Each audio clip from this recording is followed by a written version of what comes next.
Hello everyone and welcome to today's Mondac webinar in association with BCL Solicitors LLP, who will be discussing recent developments in corporate investigations. My name is Dan Sampaio and I'm joined by a brilliant panel to take us through today's discussion. John Binns is a top-ranked lawyer for both individual and corporate clients in various aspects of financial crime, such as bribery, fraud, money laundering, sanctions and tax evasion, in which the liabilities and risks of the two types of clients often conflict and interact with each other. He has written and presented extensively on the increasing risks for corporates, including from failure to prevent offences. Tom McNeil is a partner at BCL Solicitors with a dual practice covering regulatory enforcement and financial crime.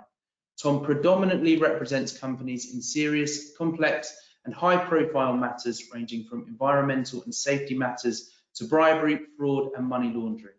Tom provides proactive advice regarding crisis management, internal and external investigations, corporate cooperation, interviews under caution, prosecutions and associated proceedings. And completing our panel is Anushka Warlow. Anushka is a partner at BCL specialising in acting for individuals in relation to all aspects of financial crime, principally cases involving complex allegations of fraud, bribery and corruption pursued by the SFO and other domestic and international agencies.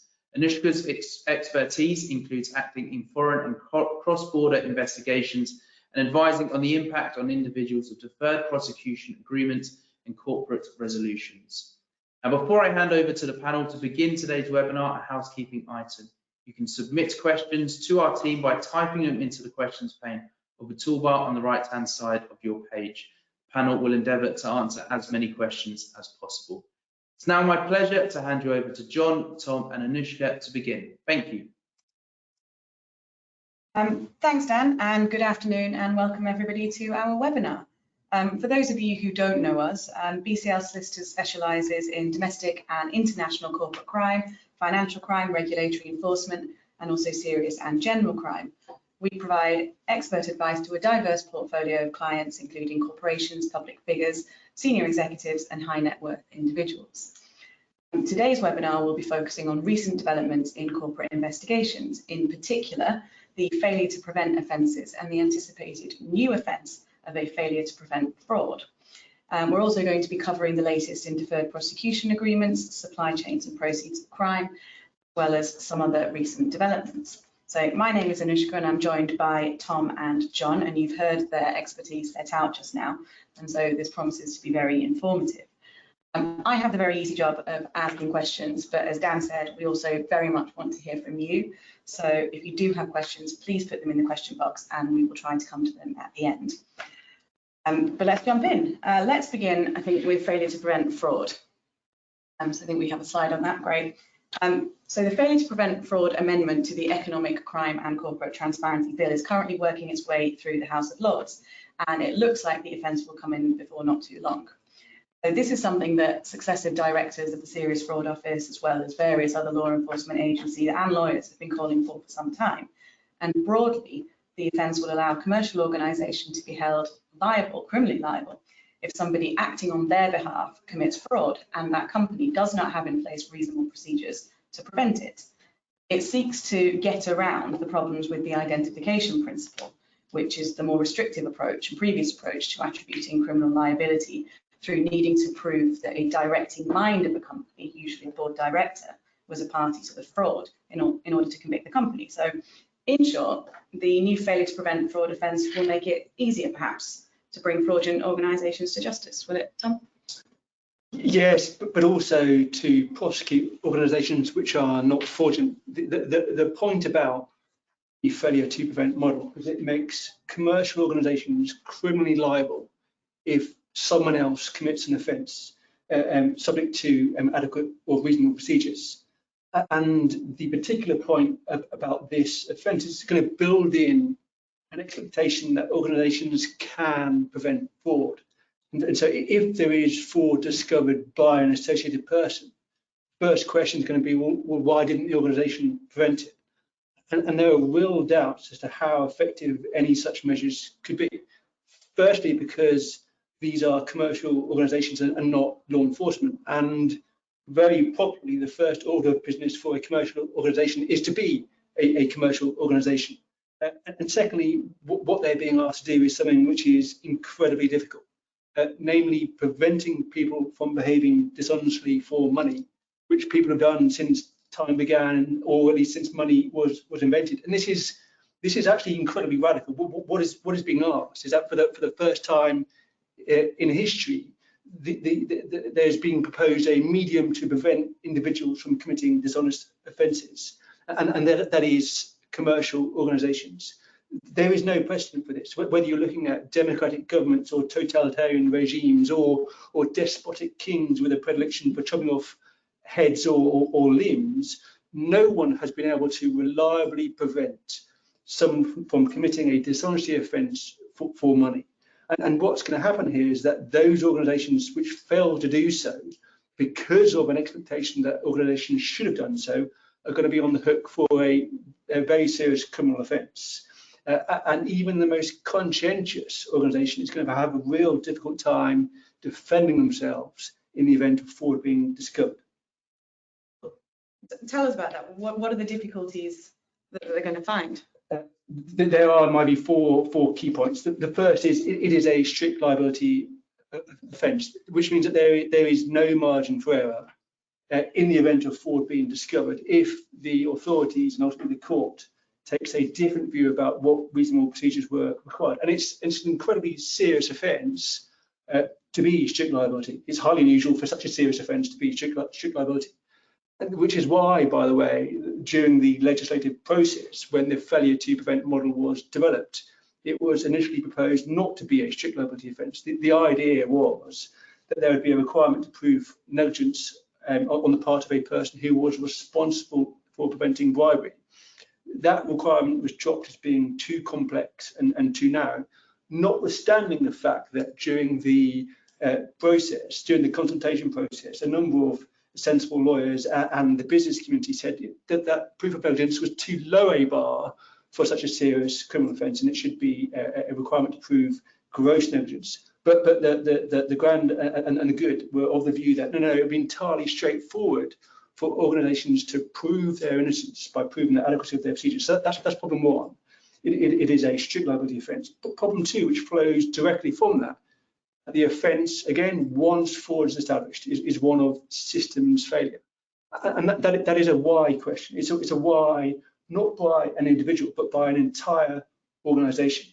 And that is incredibly complex. It's about behaviour of groups. It's deeply subjective and frankly a borderline philosophical question. And who's qualified to make that assessment? People will be talking about the culture of organisations, whatever they mean by that. But such assessments will have little regard for how people's brains function or how they actually relate to one another. In other words, for social psychology and sort of deep studies that have been undertaken for the last so many decades.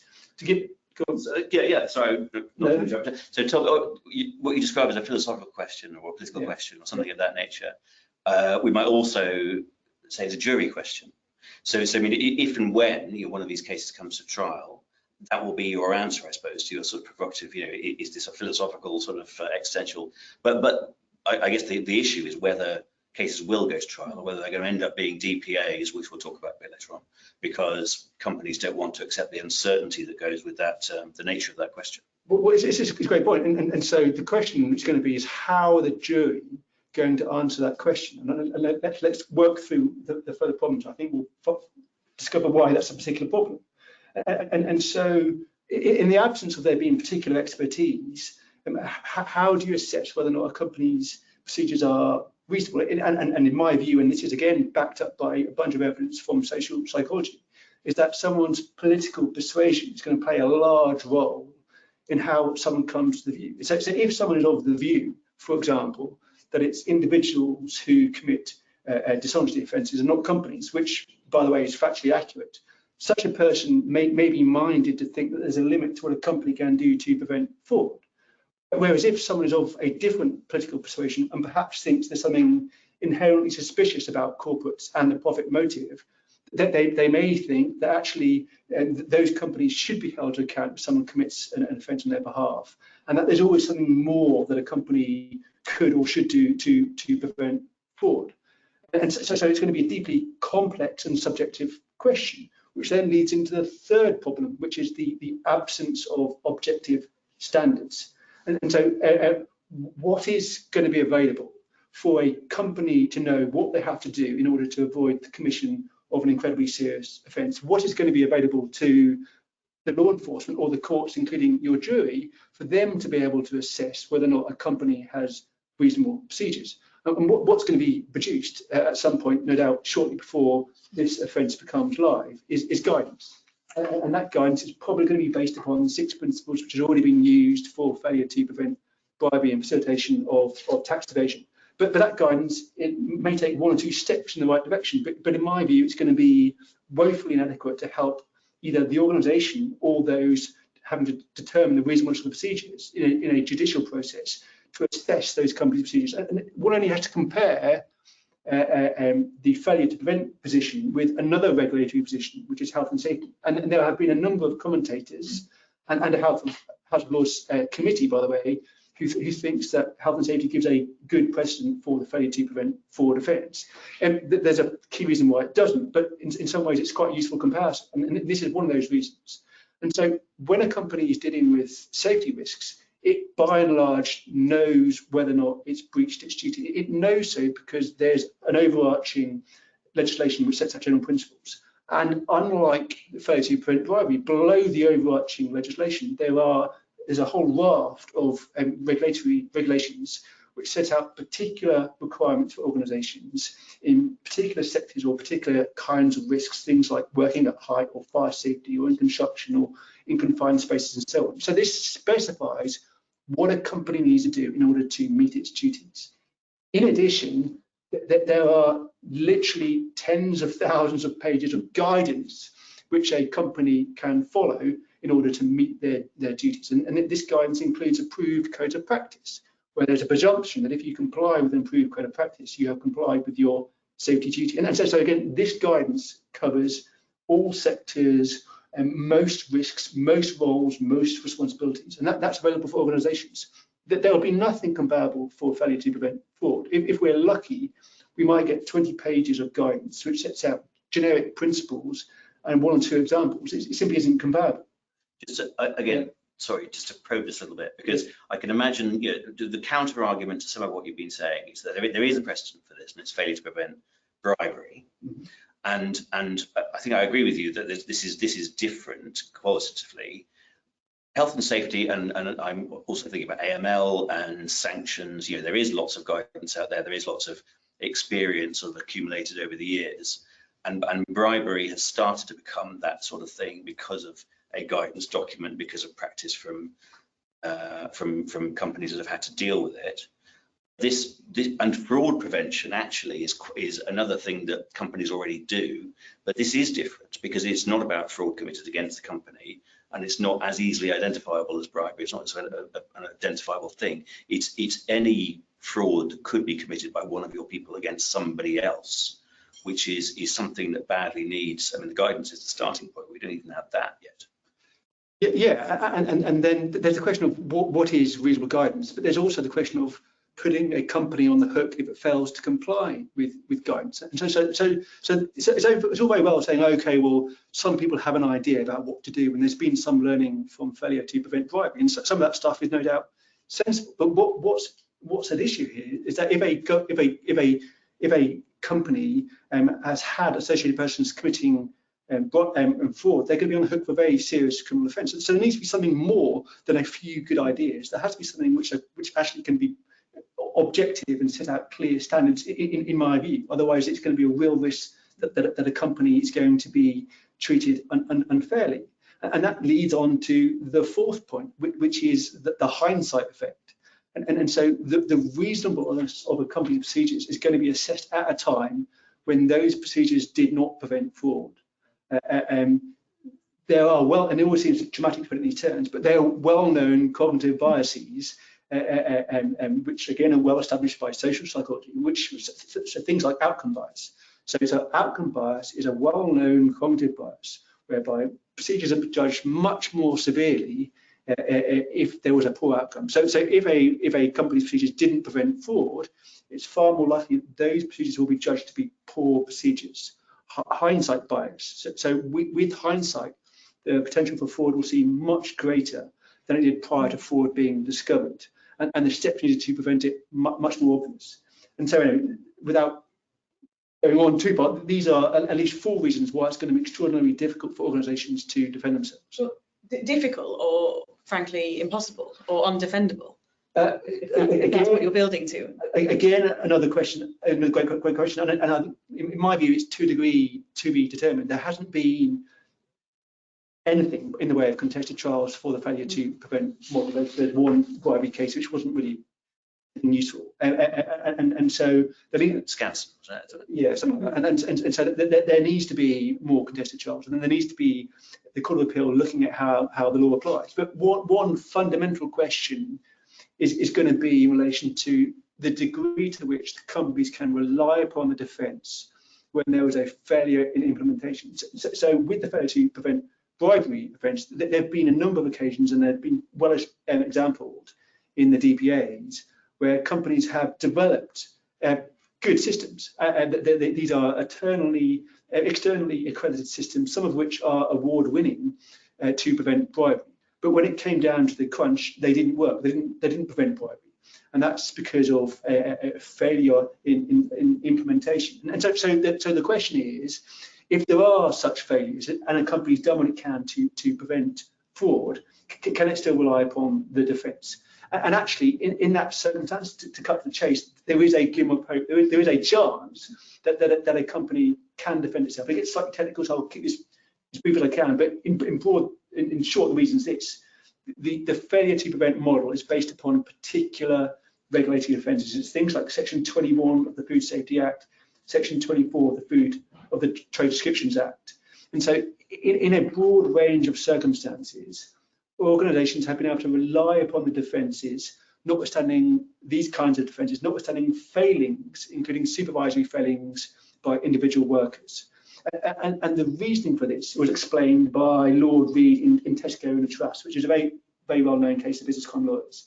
He said this: in my judgment, the main object of these provisions must have been to distinguish between those who are in some degree blameworthy and those who are not, and to enable the latter to escape from conviction if they can show that they are in no way to blame. So in other words, what he's talking about here is finding a way to hold companies criminally liable if they are culpable, and not to put companies on the hook if they are not culpable. And so it's a slightly old case, but it's still a good law, and it's a useful illustration. That's Tesco and Trust. So how might this defence work in practice? So in Tesco and a Trust, it's a very glamorous case. It's to do with washing powder. And so washing powder was sold at the wrong price. That was a breach by Tesco of Section 11 of the 1968 Act. In a nutshell, a shop assistant had put the one out as the right stock, and the shop assistant grabbed the wrong stock, put it out. The store manager failed to spot this, so they sold the wrong stock. Tesco ran a defence, which was that the company did not commit an offence because the breach by the company was due to the fault of another person, namely the store manager, and the company had in place reasonable procedures. So what did Tesco do? Well, they gave appropriate instruction to the store manager. They ensured that the store was adequately staffed and equipped, and they ensured that there was a chain of supervision, including by branch and area inspectors. And in the words of Lord Diplock, in that case, to exercise due diligence to prevent something being done is to take all reasonable steps to prevent it. It may be a reasonable step for an employer to instruct a superior servant to supervise the activities of inferior servants. This is not to delegate the employer's duty to exercise all due diligence. It is to perform it.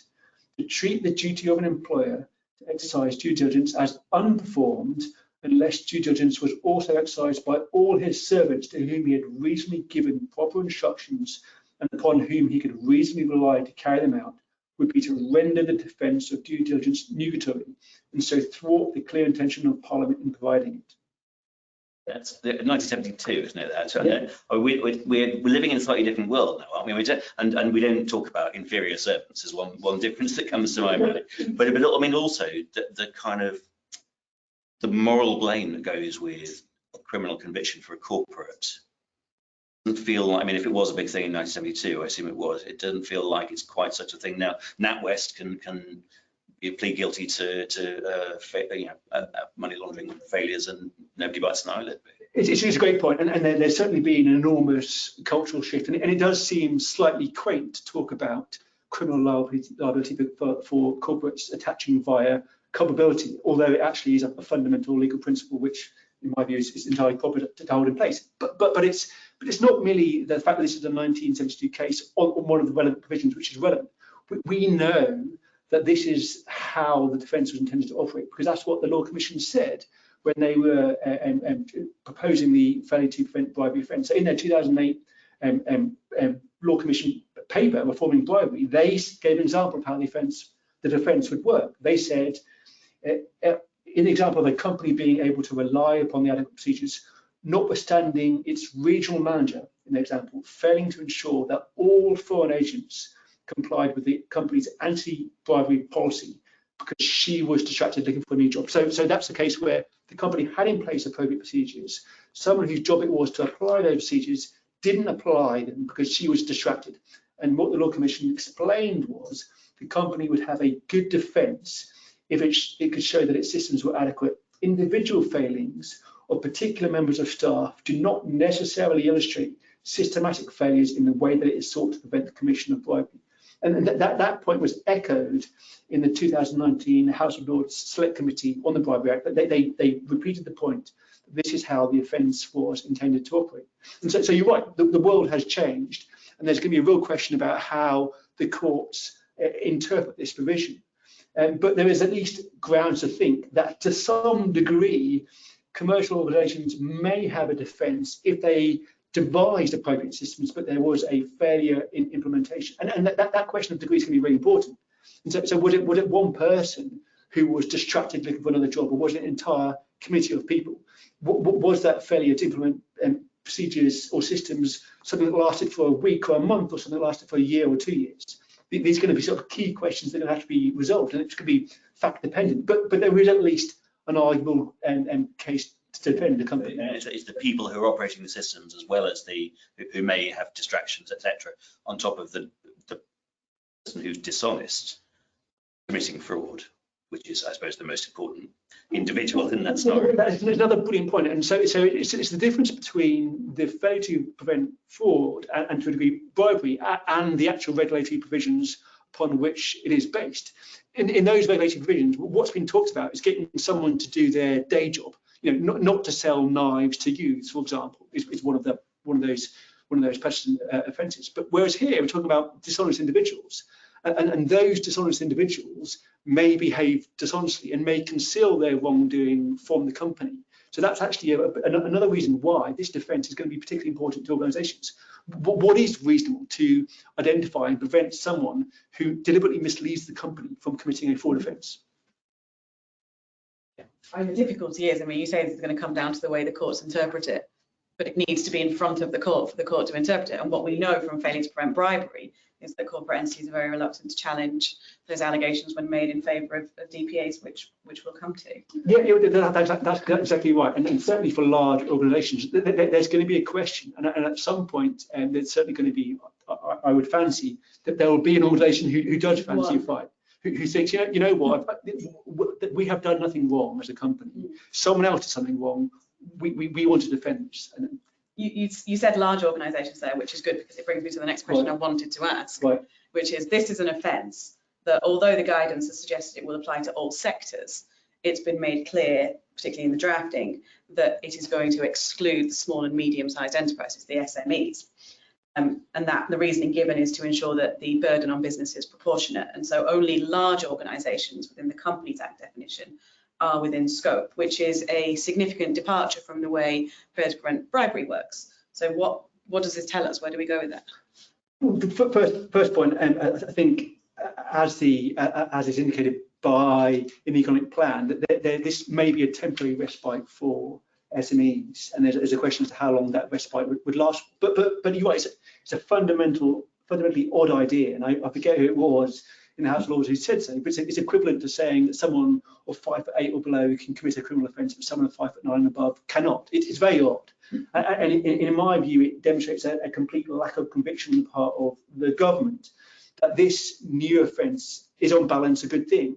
That on balance it is good and more useful in preventing fraud and holding companies to account than it is in adding burdens. The negatives in terms of regulatory burdens and costs and unfairness outweigh any positive effects, perhaps for the reasons that we've been. Or just thinking it through, is it perhaps a nod to the underlying reasoning for the fair to prevent model, which is to overcome the difficulties with the identification principle, which we know have been relatively good at identifying corporate criminal liability within small organisations where the board directors are usually involved and apparent, and less good in large organisations which have more complex structures. That may well be right, and it may well be a factor, but the whole point about, as I understand it, the whole point about this failure to prevent fraud is to drive through a cultural change to incentivise organisations to prevent people from committing fraud.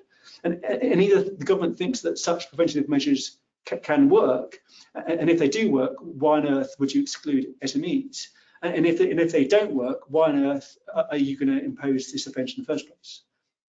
Maybe it's the economy, because we are. I mean, there's a big overhead involved, isn't there, in sort of having the procedures and putting in the resource into that, and the risk in itself, and query whether you can insure for it is a big thing for any organisation. So the bigger the organisation, the more they can cope with it, I assume, is the theory.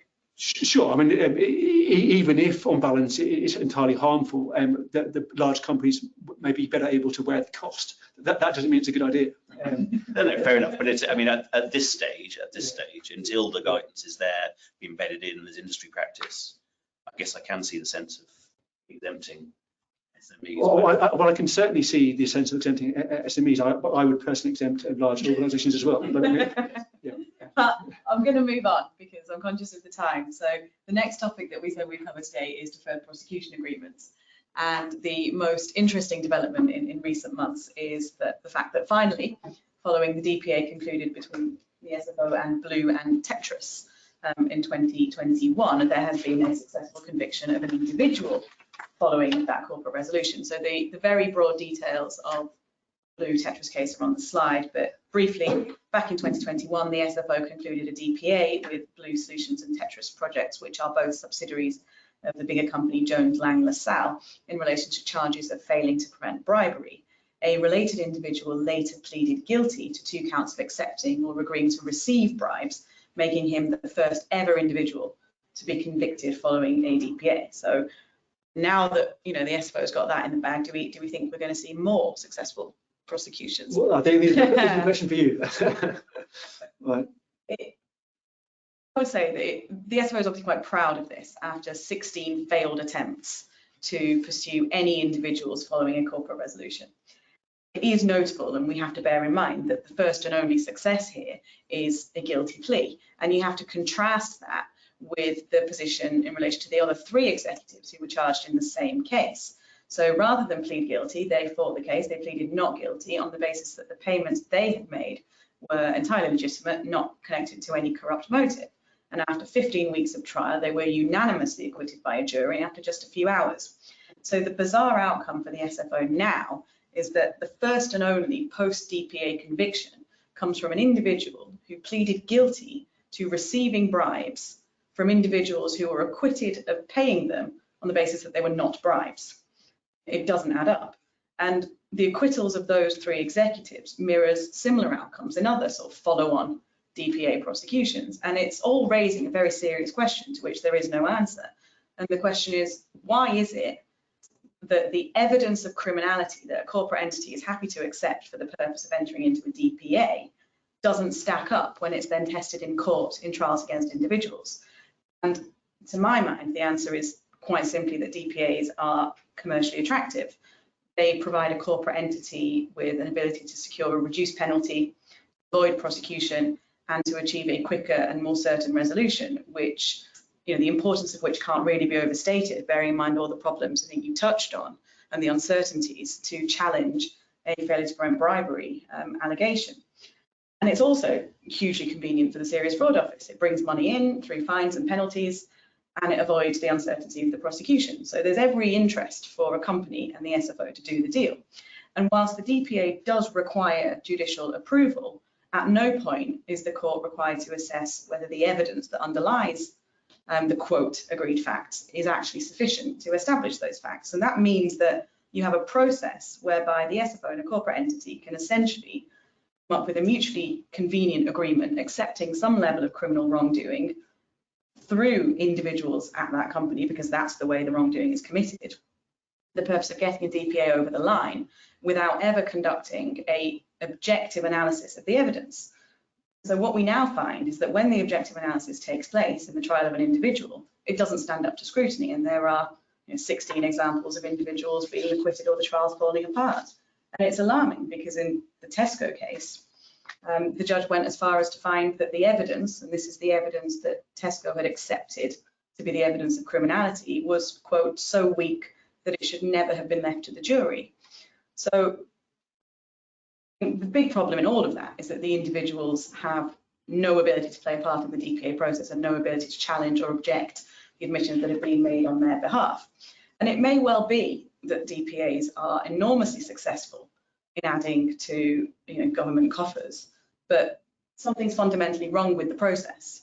And unless you look at the DPA system and try to reform and figure out why things are going so wrong, I can't see that the one conviction in Bluu Tetris is the start of a run of SFO successful convictions in this area. If anything, it's the exception that proves the rule, isn't it, in a sense, because you've got, and without talking too much about his particular circumstances, it just illustrates the fact that there's no, the DPA parties are not actually interested in the truth necessarily, they're interested in a convenient version of facts to agree. If it is a victory, it feels a very. I don't know who said it, but it's more about agreed statements rather than agreed facts. Yes. I think look, the difficulty is that you've got this problem with DPAs, and rather than address the problem, what we seem to be doing is adding to the problem by creating a new corporate offence, which is likely to underpin more DPAs in the future without actually figuring out why things are going wrong here. And so, no, I don't think it will be helped. I think it's likely to get worse. Is it even worse because actually in bribery, your associated person is very often out of the jurisdiction? It might be somebody who's a relationship manager in some other place, which presents its own difficulty in pursuing them criminally. Whereas the fraud ones, may well be on trial next to the company, and we'll see in vivid detail the contradiction between the facts as agreed and as actually ventilated. Yeah. If, of course, the SFO can actually get it to trial, because we know a number of these have fallen apart at disclosure process. And have there's plans on that. We'll not. That's a whole other webinar.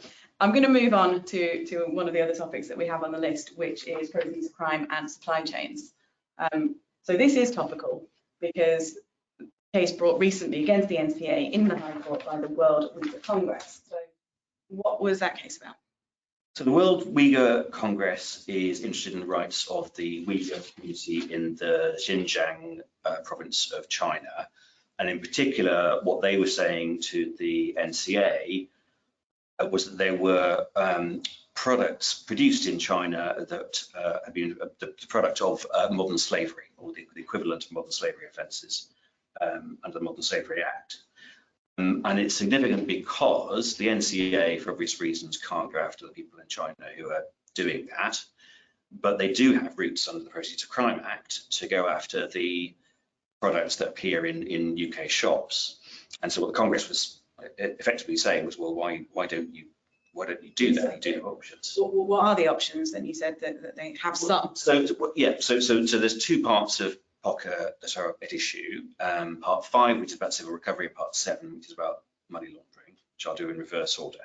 So money laundering is, as many will know, it's not necessarily about money, and it's not necessarily about laundering either. It's really about the handling of criminal property.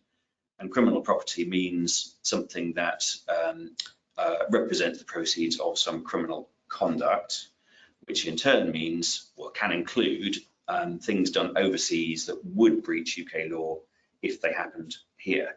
So to bring it back to the Chinese example, you've got modern slavery happening in China. It doesn't matter whether it's against Chinese law or not for the purposes of money laundering.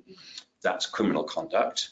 And so the proceeds of that criminal conduct, criminal property, if the person handling it knows or suspects that that's so. So that's option one, is to go after the people handling the t-shirts, whatever it is that are made in China here criminally. And then civil recovery, you obviously don't need a criminal conviction for that. It's a civil process, it's the civil standard of proof. But what you do have to show, if you're the NCA, is that you've got the proceeds of unlawful conduct, which in this case does need it to be a criminal offence in China as well as in the UK. And the phrase is got to be obtained through unlawful conduct. So that's your question there, is if you try to freeze a bank account, and of course that can now be done in the magistrates' courts. You freeze a bank account on the basis that the funds in that bank account, being the proceeds of selling the t-shirts, have been obtained through unlawful conduct, namely the modern slavery. If there are options available, why are the NCA not pursuing those options in cases like this? So what's really interesting in this is that the World Legal Congress wrote to the NCA to pressure them, and there was a long correspondence actually about this stuff. And the NCA, perhaps unwisely, gave a very detailed response saying this is exactly why we don't have lots of cases. And they didn't say, as they might reasonably have done, we don't have enough resources to be chasing all the cases. What they said was there are difficulties. There are three principal reasons why we have problems pursuing these cases through the UK courts. And spoiler alert, the High Court agreed with all three of them. I think, well, we'll see whether the Court of Appeal ultimately agrees with it as well. So first one was about the predicate offence, in other words, the modern slavery in this case. And the NCA said, we can't just say modern slavery in Xinjiang province. What we need to do is specify more about it, where it happened, when it happened, who was involved. And it's very difficult to do because we need evidence from China, and that's not going to come. The second point was about the property. They need to specify what property it was, which consignment it was they're going to point to of the t-shirts that represented proceeds of crime. And the third point is the most interesting one in a sense, it's adequate consideration. So, and I think, yes, we do have it on the slide. If you acquire, even if you know or suspect that you're acquiring criminal property, but you've given adequate consideration in return, then you're not guilty of acquiring criminal property, and so you're not guilty of money laundering. And the NCA said, well, this is basically a slam dunk. That's the end of it, and we can't possibly pursue the retailers who bought the t-shirts because they've necessarily paid market value. It seems like, I think these are your words somewhere else, a green light to always buying slavery products. But I mean, I know you disagree with the court ruling and that it's going to go to the Court of Appeal, but you know, right? Right? So, well, I mean, I think there's maybe some points that is debatable there, but a lot of it is just not at all, which is surprising that we've got this far and the High Court has put the judgment out there. As you say, the real risk is this is a green light and somehow companies will just relax about it and think there's no liability at all. My experience is that responsible corporates don't think that way and do ask and sometimes internally investigate to make sure that their supply chains are clean. But legally, so the first question is about that issue of whether they need to prove the predicate offence. The answer to that is no, based on existing case law. There's a Court of Appeal authority, ANWR, which is about that and how you prove that there is criminal conduct, and it's very clear that you don't have to show even the type of offence, let alone specifics of what it was and who did it. So that's clear enough. And the second issue is about the identifying the property, which is more, I think it is debatable, but it's about what you put, I guess, in the indictment or your application for an account freezing order. And I don't think it's necessarily true that you need to be extremely detailed about what the property is. If you've got, for instance, a bank account that you could say has been receiving the proceeds of selling the t-shirts, you don't have to say, and it's consignment 36, whatever it is. You can see, I suppose, in a different set of facts, that would be easy to establish. Well, indeed, yeah, it is fact specific, but I mean, I'm not going to encourage the NCA to give it a go, but I mean, certainly, you know, it doesn't feel like a definitive no. Although the adequate consideration feels like a more definitive. Well, but it is, again, we put it on the slide there. So section 3293, yes, A, B, and C actually are part of the answer to that. So adequate consideration is not the end of the story. There are exceptions to that exception, and it's partly about whether there's a mismatch between the value that you've paid and the value of the product. In the High Court's judgment, they kept talking about market value, which I think is what the NCA were talking about. That's not the phrase that appears in the legislation. And to my mind, if you've got a market which relies on modern slavery, then you've got goods that are worth more than you paid for them, and that's kind of part of the idea. So I certainly, you know, I know corporates do think about this and whether it really is adequate consideration where the price is unbelievably low. That's one issue. And then the other issue is 3293C, which is about providing goods or services, and querying whether that includes money when you're buying something, that may help somebody to carry out criminal conduct. And I think in many scenarios that will be a real issue. Let's say you're a UK corporate, you're trying to do the right thing, you're buying ultimately from modern slavery practitioners in China. Is what you're doing by continuing that relationship helping? I think in many scenarios it may well be. So I think there's more to do to discuss this, both in terms of, you know, advice to corporates, you know, on a daily, weekly basis. But I think the Court of Appeal is bound to pick it up and really, you know, get to grips with this in a probably better way than the High Court has. And how do you think that analysis changes when you have probably a more usual situation for a UK retailer? You wouldn't be buying direct from a producer in China, and so you might not have that direct knowledge or suspicion that you're assisting. Rather, you're part of a supply chain, and there might be 3 or 4 companies in the middle. The chain, you and that. it makes it a lot more complicated. And what the NCA said in the case, and the High Court agreed with, was there is a break there in the chain of liability, because when, there is case law on this.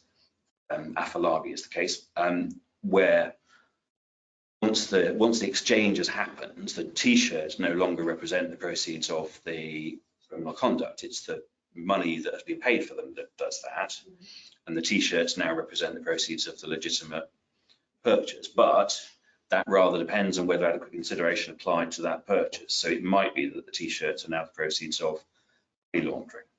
So, and the longer the chain is, the more complicated it is. But I think a corporate that is asking itself the right questions would be asking about its supplier and how its supplier has dealt with its supplier and so on. It really is about whether they have bought with the knowledge or suspicion, and looking to the future rather than the past, whether they're going to helping the bad behavior in future by continuing that relationship. And what about the consumer at the very end of that? Well, yeah. So I one of the reasons why NCA and the court sort of, you know, came to the conclusion they did, I think, was nobody really wants the consumer who strolls into a high street shop to buy some clothes to be guilty of an offence that would land them in prison for 14 years, and then that does seem a bit extreme. But I mean, to my mind, the answer to that is your knowledge or suspicion about the shop that you're in and what steps it's taken. And I don't think we're immune, you know, when we go to buy our clothes. I think it is about that chain and what the immediate supplier is doing. But it certainly isn't as simple as, you know, any length of chain cuts the chain of liability. I'm going to pick up on something you said earlier, which is that the NCA could have said they didn't have the resources to look into this, because that's one of the topics that we're covering. If we actually want authorities to do anything, presumably they do need to be properly resourced. I think there might be a slide on resourcing coming up. Is it true that the government has allocated some 400 million to tackling economic crime, and, you know, presumably that's good? I think that's our next topic. So resourcing. I mean, it is true that £400 million has been allocated as part of Economic Crime Plan 2, there you are, covering 2023 to 2026. Oddly, this replaces Economic Crime Plan 1, which is also 3 years and was 2019 to 2022. So somebody's mathology. I guess we were without a plan for a year. That's how it felt. Yes, so 400 million over a period of 3 years, of which half comes from the Treasury and half comes from regulated sector, who nowadays have to pay an economic crime levy, and also of which 100 million has been allocated specifically to fraud as part of the national fraud strategy, and that includes setting up the National Fraud Squad with 400 new investigators. So that's part of where that money goes. Do we need that? Are you thinking that there might be an office whose job is to investigate fraud of a serious nature? Yes, I'm wondering whether we already have that. It's peculiar that, and the same thing happened with Economic Crime Plan 1, you see hardly any reference to the SFO. They get sort of, grudgingly mentioned as an aside. And the idea is, Fraud Squad will be working alongside the SFO and presumably working out between themselves which one takes which case. For what it's worth, I mean, the strategy seems to be about private sector fraud rather than, because there's a new authority, public sector fraud authority is doing that. So, and it seems to be about individuals, fraud against individuals. So maybe that will be the focus of the new squad, or maybe the SFO isn't too long for this world. That's the other. Well, that's the debate, isn't it? Does it fold into the NCA? Does it become something else? Now the National Fraud Squad. I'm looking at time. We want to at least take 1 or 2 questions. If we go to our sort of very last topic, which is economic crime legislation. So there is a fair bit more that the government is doing in the area. There is the Act and there is the bill. It might be helpful just to run through quickly just the bits that we haven't covered already from the Act and from the bill. So last year we had the Economic Crime Transparency and Enforcement Act, which covered 3 things. So the first thing is a register of overseas entities that own property in the UK, real property in the UK. And that's bedding down. It's generating stories in newspapers for what it's worth. So we'll see how that goes. It'll be part of an ongoing sort of transparency drive, and with a backdrop, of course, of us all caring more nowadays about Russian money than we did a couple of years ago. Explain wealth orders also amended. We've seen not too many of those at all, and the idea of the provisions in the Act was to make it easier for authorities to get them, including against corporates that hold property on behalf of other people. And then sanctions were amended in various ways in the Act. Designations were made easier to do, which of course has been the source of many decisions to designate people under the Russia sanctions in particular, but also thinking about corporates and their liabilities. There's a strict liability civil penalties regime now for sanctions, which there wasn't before. So people have talked about that as strict liability offences. It's not quite that. The offences still need a mens rea, but you can be fined in effect with civil penalty even without fault. Then this year, so the Economic Crime and Corporate Transparency Bill, I think these names are not ideal, to be honest with you, but there you go. We've talked about failure to prevent fraud, which is in the bill, and now I think probably the most important thing in the bill. But the purpose of it really was largely about corporate transparency. Companies House, it's become notorious really how much misinformation there is and potentially disinformation on the Companies House website, and the idea is to make it, that you'll have identity verification and that sort of thing, where Companies House will play a much stronger role in cleaning up, UK corporates, or at least seeming likely to. I think this is really maybe counterproductive, because you'll end up with a system that claims to be much more. I mean, at the moment, for what it's worth, you've got Companies House putting a disclaimer at the top of its website saying, actually, none of this information is necessarily true. No, they just file it. But when we move to a system where a company's house does verify information, and so therefore it should be reliable, it rather depends on how well they're doing their job. And if they're not, then it's a paradise, isn't it, for fraudsters and sanctions evaders who can then use what looks like a system. And does that depend back on resourcing again? It does, rather. It does. So okay. So I mean, so the other thing is corporate transparency is crypto assets is worth a quick mention, because that is about the Process of Crime Act and that system we've mentioned in passing for freezing and forfeiting funds in bank accounts will now be able to be done for crypto assets as well, which will be interesting, and some reforms to confiscation as well along similar lines. And then finally, we've got the SFO being given an extra power in case they need it. Section 2 orders against people to for compulsory provision of information nowadays can happen when there's an investigation, and the idea is that that'll be happening before an investigation even formally begins. So that will help them out a bit. That's pretty much everything we had planned to cover. So we can have a look at some of the questions that are on the screen. And actually there's one here which is useful because it actually covers a topic which we skipped over in interest of time, but I think maybe we'll get back to it. And it's about reform to the identification principle. So we know, and we were talking about it earlier, that the economic crime plan includes within it at least a general commitment to bolster the legislation on the identification principle. Is this a good idea? How will that work, do we think? Well, whether it's a good idea is a difficult one. As you say, there's no current provisions yet. It was dealt with to some degree by the Law Commission in their options paper last year, setting out ways in which the identification doctrine could be expanded to senior management. If implemented in the way suggested by the Law Commission, it would extend senior management even as far as managers with responsibility for particular areas such as health and safety, finance, or legal affairs.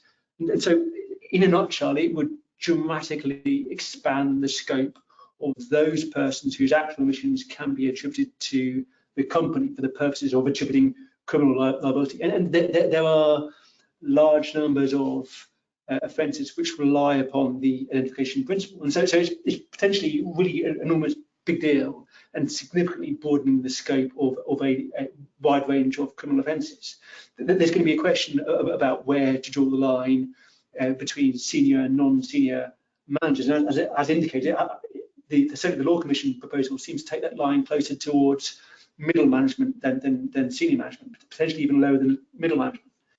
As to whether or not it's a good idea, well, it's a difficult one. If your idea is that pursuing corporates is a good idea, then which is a big if, then it seems to me, at least on the face of it, that reform of the identification doctrine, with all the caveats about the uncertainty about how it applies in practice, lots of different offences, but on the face of it, holding companies criminally liable because a senior manager has committed a criminal offence seems to be on the face of it a bit more reasonable than the failure to prevent model for all the reasons that we've discussed. But my view more fundamentally is I think chasing this idea of inventing ever new ways to hold corporates criminal liability is in my mind a sort of a bad approach. It's a bad approach because the basic idea of the criminal justice system is to hold to account and prosecute people who commit criminal offences. And the problem with corporate criminal liability is it's the individuals who generally commit criminal offences. And there's a real issue about attaching criminal liability to companies where there is the absence of culpability. And by pursuing companies, you can get really perverse outcomes. And so you'll have situations where individuals who are entirely innocent are hung out to dry, but by corporates rushing to pursue a commercial deal to avoid a prosecution by DPAs. Paradoxically, you're also going to get individuals who are perhaps guilty, walking away scot-free because of a pursuit, a preoccupation with the company's liability. There's actually a third scenario, which ties back with your points about DPAs, where you have entirely innocent companies agreeing to settlements and being punished when no one is found ultimately to commit a serious criminal offence. And so all of these perverse outcomes are, it seems to me, deeply undesirable. And they stem from a preoccupation with corporate criminal liability rather than people actually commit the offences. It's in the National Fraud Strategy, isn't it? The identification doctrine is in the sights of government, as is disclosure, and you want to make it an easier ride for prosecutors. So that, I mean, yes, these are quite big things that are quite in the long grass, but in a medium term. Can I talk a little bit about wildlife crime? About that. I mean, so in theory, that should be a big thing at the moment, and even by corporates or by individuals. 2 years ago, we had an increase in sentences, quite a substantial increase in sentences available for those offences, and we had another new squad sort of launched on a national basis to pursue it. We've only just had new sentencing guidelines, which make a difference. We may start to see that trickling through. I'm not really seeing it at the moment. But one of the things it says, just on the question at a corporate level, is an aggravating factor, of course, is if you do a cruelty or publicising on social media. I think it's like footballers kicking cats. But whereas if you do it for money, it's a commercial gain. That's medium culpability. So I mean that doesn't, to my mind, bode well for the prioritisation of corporate wildlife crime breaches. But see, I suppose. And there's one about private prosecutions as well. I know we're very short of time. Will businesses move more towards using private prosecutions to hold accountable competitors gaining an unfair advantage, which depends on what kind of offences we're talking about, but potentially yes. I mean, it is the resourcing question still tends towards us having to do these things ourselves and privately prosecute things that used to be done by the state and maybe should be done by the state. Private prosecutions for failing to prevent fraud, maybe that's the future.